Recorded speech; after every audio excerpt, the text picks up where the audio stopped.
Election date நெருங்கிடுச்சு. So எல்லாருமே vote பண்றதுக்கு முன்னாடி அந்த கட்சியோட வேட்பாளர்களை எவாலுவேட் பண்றது, அவங்களுடைய வேல்யூஸ், நல்லது கெட்டது எல்லாத்தையுமே பார்க்கும். வேல்யூஸ்ன்னு சொன்னதும் எனக்கு ஞாபகம் வர்றது சமீபத்துல மறைந்த நல்லக்கண்ணு ஐயா அவர்கள் தான். நல்லக்கண்ணு ஐயானாலே நமக்கு ஞாபகம் வருது அவருடைய எளிமையான தோற்றம், சைக்கிள்ல போறது, எங்கேயாவது உட்கார்ந்து சாப்பிடுறது, இந்த மாதிரி ரொம்ப சிம்பிளான விஷயங்கள் தான் அவரை நமக்கு ஞாபகப்படுத்துறது. அவரை பத்தி தெரிஞ்சுக்க போது ஒரு விஷயம் என்ன ரொம்பவே இன்ட்ரெஸ்ட் பண்ணுச்சு. அதாவது அவர் மீச வைக்காததுக்கு பின்னாடி இருக்கிற அந்த ஒரு காரணம். 1949 கம்யூனிஸ்டுகள் மேல இந்தியாவில ஒரு ஒடுக்குமுறை நடக்குது. அந்த சமயத்துல நல்லக்கண்ணு ஐயா அவர்களுக்கு 27 வயசு.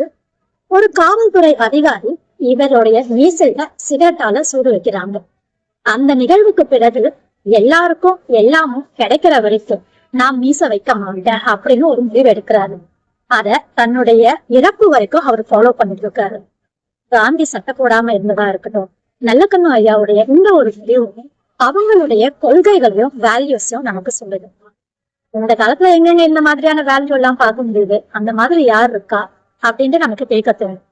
பட் அதுக்கு முன்னாடி இந்த மாதிரி வேல்யூஸ் பிரின்சிபல்ஸ் நமக்கு இருக்குதா, நாம ஃபாலோ பண்றோமா, நம்ம குழந்தைங்களுக்கு சொல்லி கொடுக்குறோமான்றது ஒரு பெரிய கேள்விக்குறி.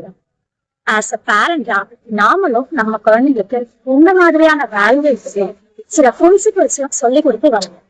எந்த மாதிரியான சூழ்நிலையிலையும் அவங்களுடைய பிரின்சிபல்ஸா அவங்க விட்டு கொடுக்க கூடாது அப்படிங்கிற ஒரு விஷயத்த சொல்லி வளர்த்தா 20 வருஷம் கழிச்சு இந்த கேள்வி வருமா, இந்த காலத்துல யாருக்குமே வேல்யூ இருக்கு?